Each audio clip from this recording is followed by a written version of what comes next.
Hey guys, शादी हो, functions हो, कुछ भी हो, आपने ये ऑनेस्ट सवाल हमेशा सुना होगा कि बेटा शादी कब कर रहे हो, शादी कर रहे हो तो लव कर रहे हो या अरेंज कर रहे हो, हमें बताओ हमें बताओ। तो भाई उनको बोलो रुको थोड़ा। रुको जरा, सबर करो। बोला धक्का बुक्की नहीं करने का, आराम से लेने का। Because marriage is not about love or whether it is arranged, it is all about the right person. And ये एक सवाल हमेशा यूथ के दिमाग में होता है कि लव मैरिज इज बेस्ट और arrange marriage is best, and इस पे डिबेट चालू हो जाने लगता है। इंडिया में तो खासकर डिबेट चालू है कि लव मैरिज बेस्ट है या फिर अरेंज मैरिज बेस्ट है। Guys, the whole point here is about the right person. एक तरफ इंसान बोलता है कि अरे यार love marriage is best because प्यार भी तो होना चाहिए ना मैरिज में, अरेंज मैरिज करके अगर प्यार ही ना हो तो क्या होगा। अरेंज मैरिज में you can get love and love marriage में यू कैन ऑल्सो गेट धोखा। एंड आज इस वीडियो में हम बात करेंगे लव वर्सेस अरेंज मैरिज का सच, रियलिटी क्या है वो मैं आपको बताने जा रही हूँ। फटाफट से चाय लीजिए, पॉपकॉर्न लीजिए, जो चाहे आपको मनपसंद चीजें लीजिए, खाते बैठिए और मेरा वीडियो देखिए एंड एंड तक देखिए ताकि आपको एक आइडिया आए कि आपको लव मैरिज करना चाहिए या फिर अरेंज मैरिज करना चाहिए। नाउ सबसे पहले ये बात जानते हैं कि लव मैरिज का क्रेज क्यों है ज्यादा। बॉलीवुड, नेटफ्लिक्स, अब आजकल तो couple shorts, couple goals, reels together, we fall in love, happily ever after, ये सब देख के आपको लगता है कि यार लव मैरिज इज बेस्ट। दूसरी तरफ अरेंज मैरिज का डर, रिस्क कि यार एक अजनबी इंसान, एक स्ट्रेंजर के साथ पूरी लाइफ कैसे बिताएंगे, क्या व्हाट इफ वो बाद में जाके पलटे या फिर बाद में जाके वो कैसा इंसान निकले, राइट। एंड ऐसा भी हो सकता है कि अरेंज मैरिज में आपको पहले दिखाया गया हो कि इतना हमारा बड़ा घर है, हमारे पास गाड़ी है, लेकिन वो गाड़ी आपको कभी दे ही नहीं रहे, आप कभी चला ही नहीं पा रहे हो। Then what is the use of that arrange marriage. And the main point here is शादी इज नॉट अ आईफोन जो आप 1-2 साल में रिप्लेस कर सकते हो। नाउ लव मैरिज के प्रोज ये है कि तुम अपने हिसाब से इंसान चूज करते हो। सेकेंड, आप में वो इमोशनल बॉन्ड ऑलरेडी होता है।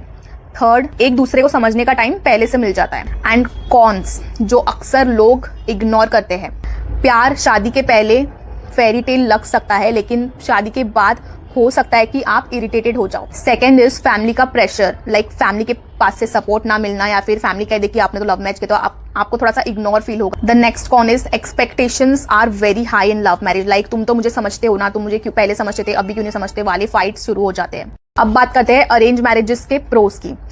सबसे पहला प्रो ये है कि फैमिली सपोर्ट मिलता है, मतलब फैमिली से आपको वो सब कुछ मिलेगा जिसके आप हकदार हो, जो आप चाहते हो वो सब कुछ मिलेगा।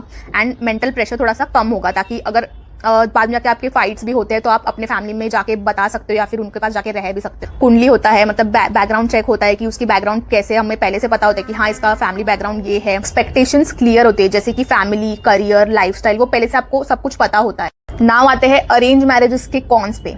The first very con is आपको एडजस्ट करना पड़ता है, मतलब एक स्ट्रेंजर के घर पे जाके आपको पता नहीं है कि उसके घर पे कैसा माहौल होगा, तो वहां पे आपको एडजस्ट करना पड़ता है। सेकेंड कॉन इज रिस्क कि शायद केमिस्ट्री ना बने, वाइब ना मैच हो, या फिर क्या पता कि वो इंसान के प्रायोरिटीज क्या है, मतलब वो इंसान असल में कैसा है वो आपको बाद में पता चलता है, राइट। नाउ रियलिटी पे आते हैं, ट्रुथ पे आते हैं। The common very common truth is दोनों में अपने अपने रिस्क होते हैं एंड दोनों में अपने अपने एडवांटेजेस भी होते हैं। 3 realities which I'm going to tell you is first, character matters more than chemistry. उस इंसान का कैरेक्टर कैसा है ये सबसे ज्यादा मैटर करता है इस चीज से कि आपकी दोनों की केमिस्ट्री कैसे है। Values matter more than vibes.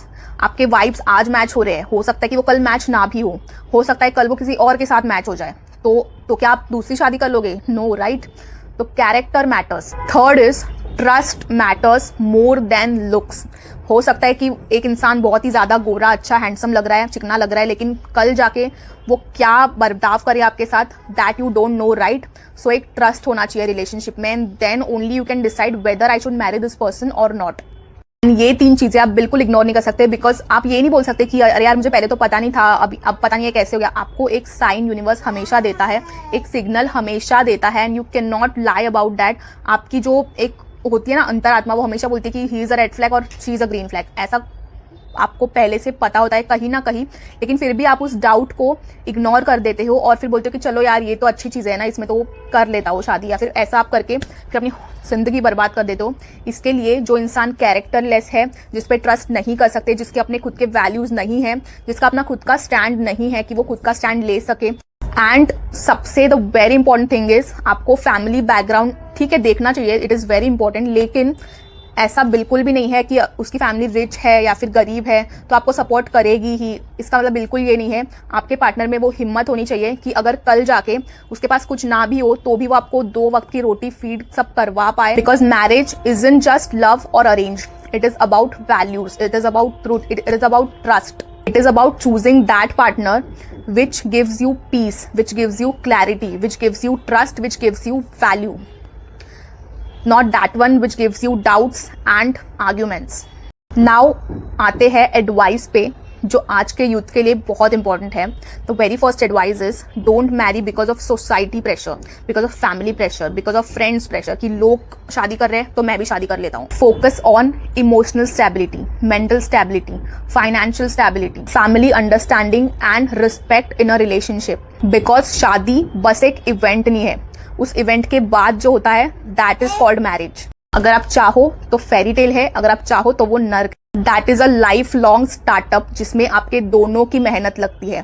सो दोस्तों, लव हो या अरेंज, दोनों में अपने रिस्क है, अपने एडवांटेजेस है एंड दोनों की कोई गारंटी नहीं है। बिकॉज रिश्ता चलाना है तो पेशेंस, रिस्पेक्ट, वैल्यूज, ट्रस्ट, ये सब कुछ करना पड़ेगा। एंड एक बात याद रखना, परफेक्ट पर्सन नेवर एग्जिस्ट। आप बोलते हो ना कि ये मिस्टर परफेक्ट है, ये मिसेस परफेक्ट है, perfect person never exist on this earth. अगर आप चाह रहे हो कि मुझे कोई परफेक्ट बंदा या बंदी मिले, then you are in a myth, you are living in a lie.